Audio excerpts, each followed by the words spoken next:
ដល់ផ្លូវត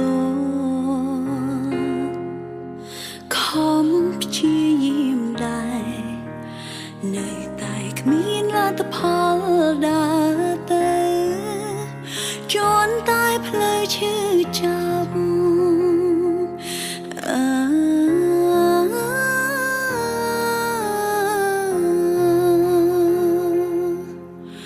សំនួរបងតែងសួរអូននៅស្រឡាញ់បងទេខំកិច្ចសំនួរមាសមេទាំងទ្រង់ឈឺផ្សាចិននៅតែស្រឡាញ់តែផ្លូវពោពេញទៅដោយបញ្ហាធ្វើយ៉ាងណាក៏ពួកយើងទៅមិនដល់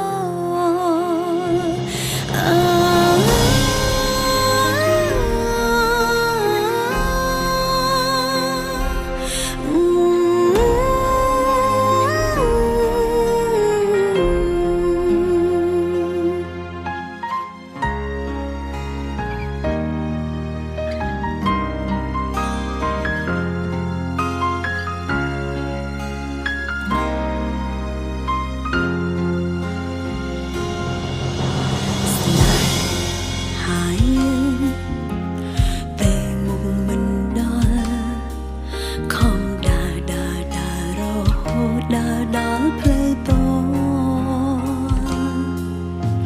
ខំព្យាយាមដែរ